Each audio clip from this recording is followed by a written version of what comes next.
ನಮಸ್ಕಾರ. 15ರಿಂದ 11ನೇ ತಾರೀಕುವರೆಗಿನ ರಾಶಿ ಭವಿಷ್ಯವನ್ನು ನೋಡೋಕ್ಕಿಂತ ಮುಂಚೆ ನಾವು ಕೆಲವು ವಿಚಾರಗಳನ್ನು ಮಾತಾಡಬೇಕಾಗುತ್ತೆ. ಇಲ್ಲಿ ಜ್ಯೋತಿಷ್ಯಗಳಲ್ಲಿ ಬಹಳ ಮೋಸ ನಡೀತಾ ಇದೆ. ಇದರಲ್ಲಿ ಎಲ್ಲರೂ ನಾವು ಜ್ಯೋತಿಷ್ಯ ಅಂತ ಅಂದ್ಕೊಂಡ್ಬಿಡ್ತೀವಿ. ಸೊ ಜ್ಯೋತಿಷ್ಯ ಅದು ಹೇಗೆ ಅಂತಂದರೆ, ನೀವೊಂದು ಬರ್ತ್ ಟೈಮ್ನ ಯಾರಿಗಾರು ಕೊಟ್ಟಾಗ ನಿಮ್ಮ ಜನ್ಮ ಸಮಯ ಕರೆಕ್ಟಾಗಿ ಅದು ನೋಟೆಡ್ ಆಗಿರಲ್ಲ. ಅವ್ರು ಏನು ಮಾಡಬೇಕು ಅಂತಂದರೆ, ನಿಮ್ಮ ಜೀವನದಲ್ಲಿ ನಡೆದಿರೋ ಘಟನೆಗಳನ್ನ ಮ್ಯಾಚ್ ಮಾಡಿ ನಿಮ್ಮ ಲಗ್ನ ಯಾವುದು ಅಂತ ಡಿಗ್ರಿ ವೈಸ್ ಕಂಡುಹಿಡಿಬೇಕು. ಇದಕ್ಕೆ BTR ಅಂತಾರೆ, ಬರ್ತ್ ರೆಕ್ಟಿಫಿಕೇಷನ್ ಅಂತ ಹೇಳ್ತಾರೆ.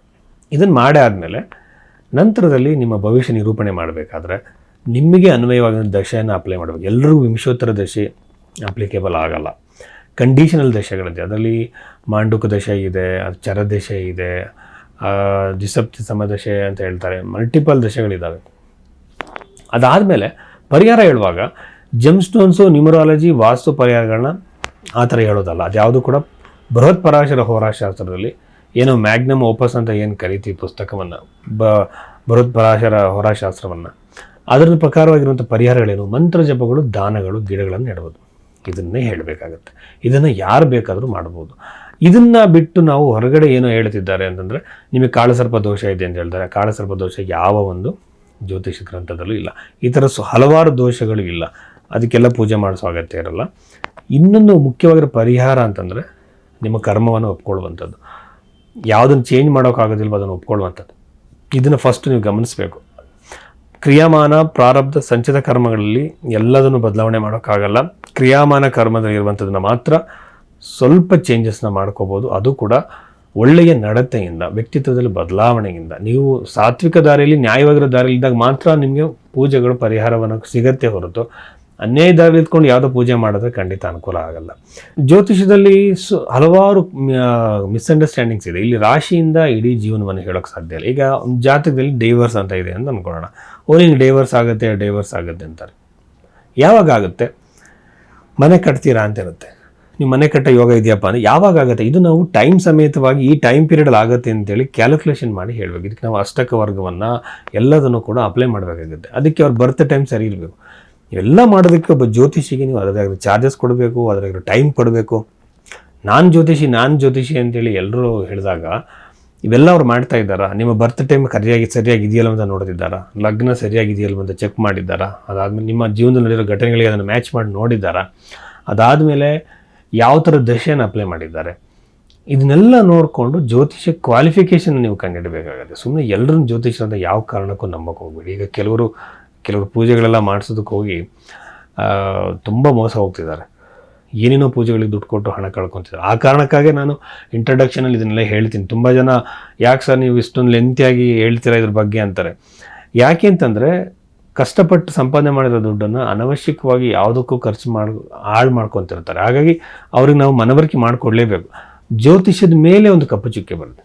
ಜ್ಯೋತಿಷ್ಯ ಸತ್ಯವಾಗಿರುವಂಥದ್ದು, ಅದು ವಿಜ್ಞಾನ, ಅದು ಯಾವತ್ತೂ ತಪ್ಪಲ್ಲ. ಬಟ್ ಇಲ್ಲೇನಾಗ್ತಿದೆ, ಅದನ್ನು ದುರುಪಯೋಗ ಪಡಿಸ್ಕೊಳ್ಳೋದ್ರಿಂದ ನಾವು ಹೇಗೆ ರಕ್ಷಣೆ ಪಡ್ಕೋಬೇಕು ಅನ್ನೋದಕ್ಕೋಸ್ಕರ ಈ ಇಂಟ್ರೊಡಕ್ಷನ್ ನಾನು ಯೂಶ್ವಲಾಗಿ ಕೊಡ್ತೀನಿ. ವೃಶ್ಚಿಕ ರಾಶಿ.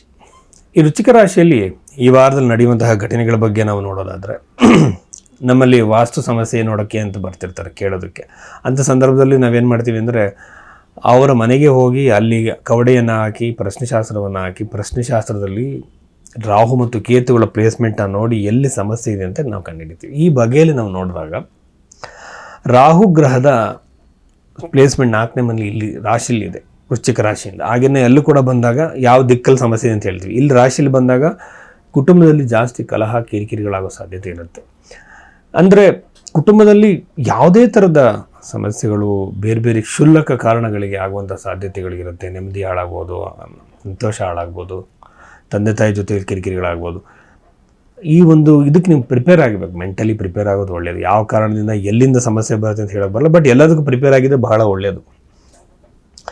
ಆಮೇಲೆ ವಿವಾಹಕ್ಕೆ ಭಾಳ ಸೂಕ್ತವಾಗಿರೋ ಸಮಯ. ಸಂಬಂಧ ಬಂದಿದ್ರೆ, ಮ್ಯಾಟ್ರಿಮಲ್ ವೆಬ್ಸೈಟ್ಸಲ್ಲಿ ಟ್ರೈ ಮಾಡ್ತಿದ್ರೆ ಒಳ್ಳೆ ಸಂಬಂಧ ಸಿಕ್ಕಿ ಮದುವೆನೇ ಫಿಕ್ಸ್ ಆಗ್ಬೋದು, ಎಂಗೇಜ್ಮೆಂಟೇ ಆಗುವ ಸಾಧ್ಯತೆಗಳಿರುತ್ತೆ. ಕೆಲವು ಸಂದರ್ಭಗಳಲ್ಲಿ ಮದುವೆ ಆಗಿ ದೂರ ಆಗಿರ್ತಾರೆ, ಎಲ್ಲೆಲ್ಲೋ ಇರ್ತಾರೆ, ನಾನಾ ಕಾರಣಗಳಿಂದ ಸೆಪ್ರೇಟ್ ಆಗಿರ್ತಾರೆ. ಆವಾಗ ಅವ್ರಿಗೇನಾಗುತ್ತೆ ಅಂತಂದರೆ ಮತ್ತೆ ಹತ್ತಿರ ಆಗೋ ಸಾಧ್ಯತೆಗಳಿರುತ್ತೆ. ಇನ್ನೊಂದು ವಿಚಾರ ಏನಂತಂದರೆ, ಉದ್ಯೋಗ ಅಂತ ಬಂದಾಗ ವಿದೇಶದ ಉದ್ಯೋಗ, ಸ್ವದೇಶದಲ್ಲಿ ಉದ್ಯೋಗ ಎರಡರಲ್ಲೂ ಕೂಡ ಹುಡುಕ್ತಿರೋರಿಗೆ ಲಾಭ ಆಗುತ್ತೆ ಈ ಒಂದು ವೃಶ್ಚಿಕ ರಾಶಿಯಲ್ಲಿ ಹುಟ್ಟಿದಂಥವ್ರಿಗೆ. ಇನ್ನು ವೃಶ್ಚಿಕ ರಾಶಿಯಲ್ಲಿ ಹೊಡೆದಂಥವ್ರಿಗೆ ಅಷ್ಟಮದಲ್ಲಿ ಗುರುಗ್ರಹ ಇರುವಂಥದ್ದು. ಕೆಲವರಿಗೆ ಎಲ್ಲೋ ಒಂದು ಕಡೆ ದುಡ್ಡು ಕೊಟ್ಟಿರ್ತಾರೆ, ಅದು ಬಂದಿರಲ್ಲ, ಏನು ಪಿತ್ರಾರ್ಜಿತ ಆಸ್ತಿ ಸಿಗಾಕೊಂಡಿರುತ್ತೆ, ಅಥವಾ ಎಲ್ಲೋ ಒಂದು ಪ್ರಾಪರ್ಟಿ ದುಡ್ಡು ಏನೋ ಸ್ಟ್ರಕ್ ಆಗಿರುತ್ತೆ, ಸ್ಯಾಲ್ರಿ ಸ್ಟ್ರಕ್ ಆಗಿರುತ್ತೆ. ಇದು ಸಡನ್ನಾಗಿ ಬರೋ ಸಾಧ್ಯತೆ ಇವರಿಗೆ ಇದೆ. ಇದಕ್ಕೆ ಒಂದು ಸಣ್ಣ ಮಂತ್ರಜಪ ಮಾಡಿದ್ರೆ ಇನ್ನೂ ಬೇಗನೆ ಕೆಲಸ ಆಗುತ್ತೆ, ಈ ಸಾಧ್ಯತೆಗಳಿದೆ.